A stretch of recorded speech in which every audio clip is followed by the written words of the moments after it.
What you cooking, Mom? Cut. Fucking cut.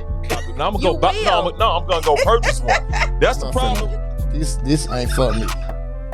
I was like, the background is mom and dad was addicted to crack cocaine.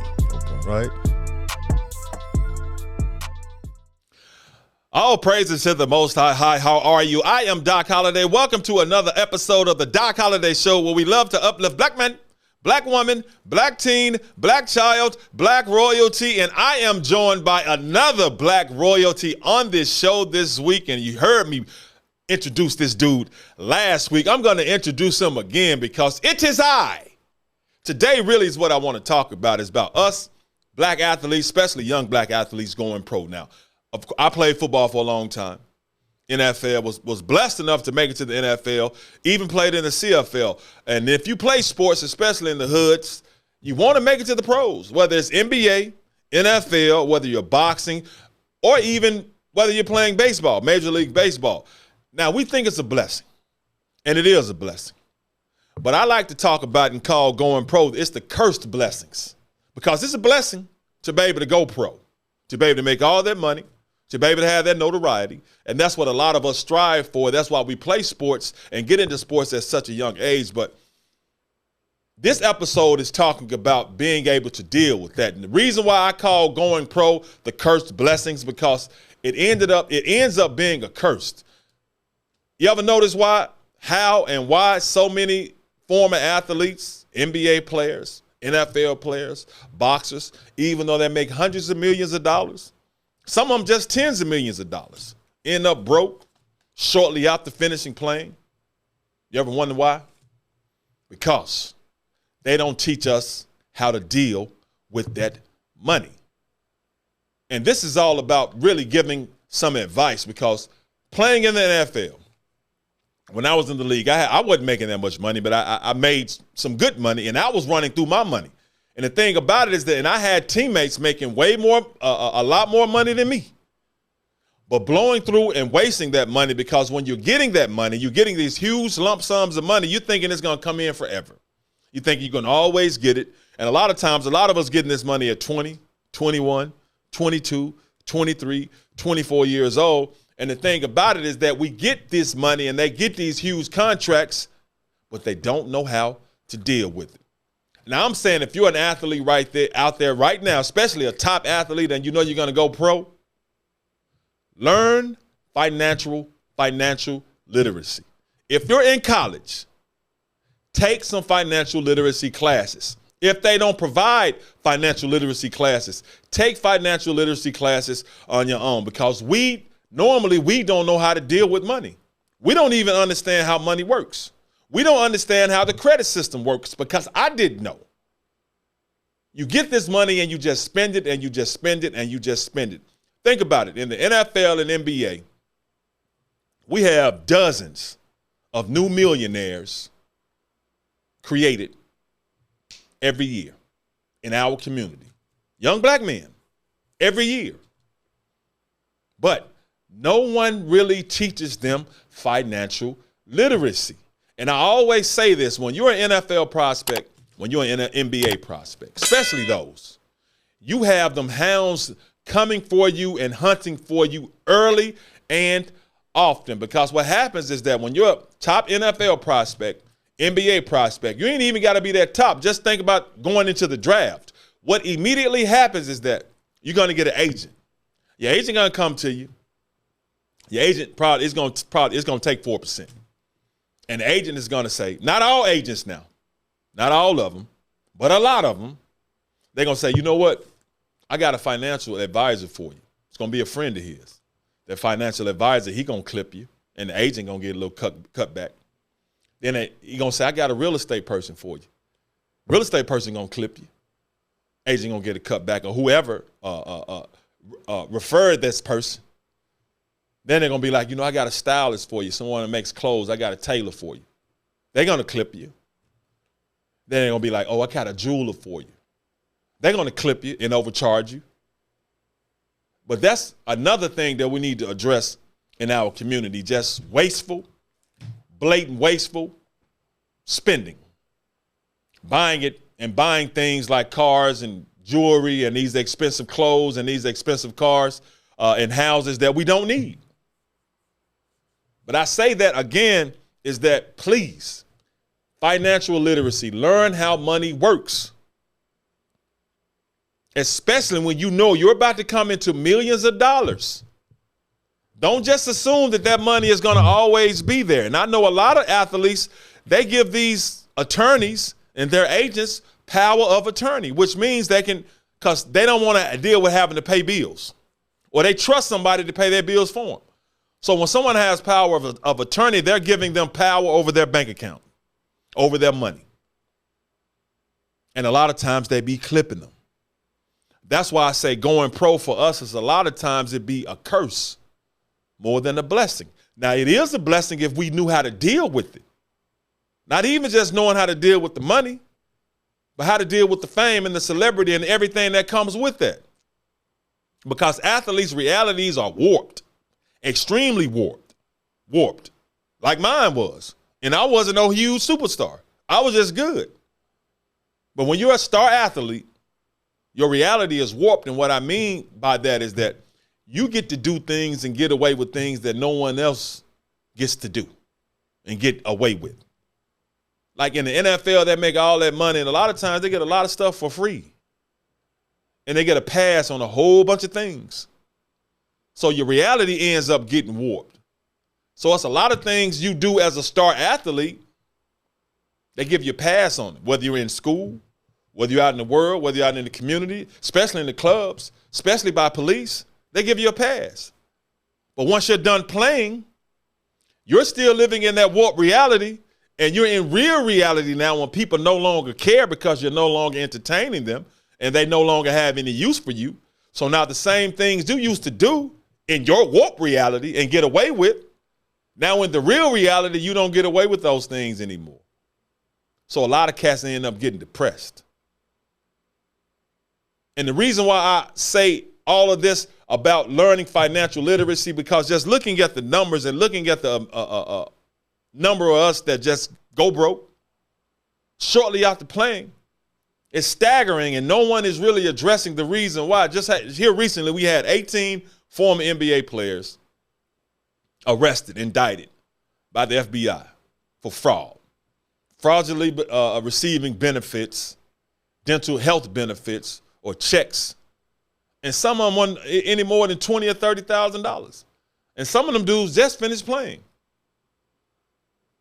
after having careers making $40, $50 million. That's because we do a lot of wasteful spending, and no one really teaches a lot of us financial literacy. Looking at the numbers, it says 78% of NFL players are broke within 2 years of retirement. 78% of NFL players are broke within 2 years of retirement. 60% of NBA players are broke within 5 years of retirement. Now, black players make up the majority of the NFL and the NBA. So that's us, because a lot of us are coming from situations where we don't have a lot of money. We're not used to spending money. We're not used to having that kind of money. And what happens is that when you make it to the league, make it to the pros, whatever it is, not only are you not used to having that money, you have friends and family around who just think everybody's rich now, not just you. And when we love our friends and our families the way we do, we want to take care of them. Just say you're making $60,000 a game. That's on the low end in the NFL. $60,000 a week. Taxes, you bring about $40,000. You end up spending about 70 of that 40 because you're trying to take care of everybody. And we don't, like I said, we don't really know how it works. Credit score. I don't know anything about that. You get the money, you just spend it. You get the money, you spend it. And as I said, a lot of us trust too easily, trust financial advisors and trust agents. And not all agents are like this now. Not all financial advisors are like this. That's why you have to vet them, do your due diligence, and make sure it's somebody you can trust. But a lot of us don't do that. And I just feel like this is a topic that needed to be addressed, especially within our community, the black community, financial literacy. Learn how money works. Don't just waste it and spend it. Put yourself on a budget. I know several NBA players and NFL players who did work on the budget. And they did it the right way. After they finished playing, then they started making big purchases. Because think about it, man. You don't need a $200,000 or $300,000 car. You don't need a $500,000 car.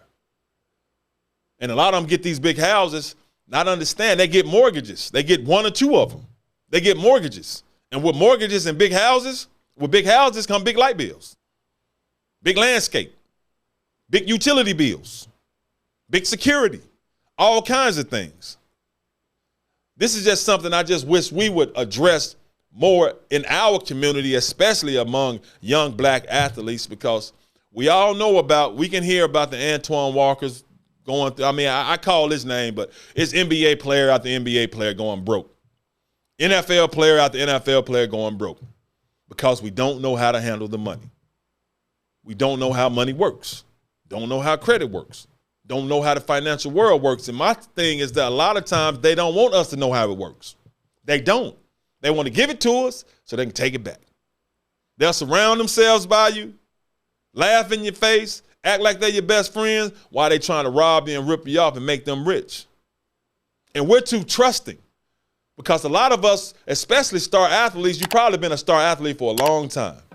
So you be thinking, I've been knowing this person for a long time. I can trust them. No, they identified you being a star athlete a long time ago. So they started investing their time in you. They started grooming you because they knew you were probably going to hit it. And when you hit it, they've been around me for the last 6, 7, 8 years. I can trust them. No, they know you're prey. A lot of times we're prey. But we have to take accountability as well. And also friends and family, when you're around athletes who are about to come into a lot of money, or who has a lot of money, you got to help them out. You can't be constantly asking for things all the time. You got to really support that person because it's not about we getting rich. That person has gotten wealthy. Now, hopefully you were there to help them along the way, but ultimately you have to help them out. And athletes, sometimes you got to say no, man. You got to say no. Cats might be mad at you, but if Cat's mad at you for you not wasting your money and trying to build something for the future, because I think the average NBA career is maybe like 4 or 5 years, I think. And I think for the NFL, they said it's less than 3 years for NFL players. Average career in NBA, NFL, and Major League Baseball, they say is 4.6 years. But they also say Major League Baseball players file bankruptcy 4 times the national average. And this really just doesn't go just for athletes. It's all of us within the black community. Learn how money works. Financial literacy is extremely important. I just started learning about credit and how that works not too long ago because no one ever taught it to me at all. And that's the story of a lot of us. No one teaches us that. Especially when you're in the NBA and the NFL, they're not trying to teach you that. Nope. For what? Because they want to give you the money so they can take it back. That's why when you in the league, you get fined for anything. Fined for being late. Fined for not having your ankles taped. Fined for missing a sock. Fined if something missing out of your bag. Because they want to take that money right back as soon as they give it to us. And they know a lot of us are not financially literate. So if you're a part of a family, if you know someone in your family that's a star athlete that's about to come into some money, help them out. And if you are that athlete, take some financial literacy classes, learn how this money works, put yourself on a budget. Let's stop being so wasteful. We don't need $1,000 tennis shoes. We don't need $1,000 shirts. We don't, because I look at the amount of millionaires made within the black community every year, and then it's gone. And they broke. Because we can talk about NFL, but we started talking about boxes. They say Mike Tyson was worth more than $400 million. He went broke. Not our broke, but $400 million broke. Holyfield, they said at one point his net worth was $560 million. And we know he's filed for bankruptcy. So it don't matter, what sport you play. Learn how this money works. Learn how we do it. We can build within our community if we help one another out. Teach one another. Uplift one another. Don't be trying to take all the time. And a lot of people don't want to see us come together as a people. They don't, but I do. I don't care how many comments they make trying to talk about that. Nope, I do. We can build, help each other build, work with one another. Because as I say, all these new millionaires made every year in these drafts. I can't tell anybody how to spend their money, but man, all of these new millionaires, you know how many programs we could have been built in the inner city and property and just all kinds of other things. If them dudes, it just take a couple of them to pull them. Some of the NBA players making $2 million a week. I ain't telling them how to spend their money, but $2 million a week. But I just hope they're being smart, because it don't matter how much money you make. If you don't know how that money works, if you don't know how everybody who has their hand on your money, your ass gonna end up broke. And you're gonna be sick. Because a lot of us, when we finish playing, we don't really know how to transition to the next phase of life. That's why you have a lot of old athletes still looking for the limelight, still in NFL mode or NBA mode when, move on. That's a whole nother life ago. You got a new stage of life to go now. But take some classes. Learn about financial literacy. Don't trust so easily. Keep your hands on your eyes on your own money. You can pay your own bills. Don't get so many bills to where they get lost on you. You can pay your own bills. Know where your money is going. And know how it works. But that's just that on that. But that's going to do it for this episode of the Doc Holliday Show, where I love to uplift black men, black women, black teen, black child, black royalty, because we are black royalty. I don't care what anybody says. I don't care how many people get mad, because I'm trying to uplift black people. Who cares? I don't care. I don't care. Cassius, I don't care, Cassius. I don't care. Financial literacy. Let's learn how it works. Athletes, take the classes. Invest in yourself. Budget. Hold on to that money. You ain't even got to invest. Hold on to that money. Pay yourself. One more thing. Check this out. Just say you're getting paid. Just say you're getting paid $70,000 a game. $70,000 a game. You can save $65,000 of that. You can live off $5,000. That's a week. So 5 times 4 is a month. That's $20,000 a month. Yeah. And be big time. Kids be good. They kids be good. But just think about that. But I said goodbye a couple seconds ago. But I said goodbye this second ago. Bye-bye. Hit the click, cash. Click me out. Out of here. But stay mad. I don't care. All praises to the Most High.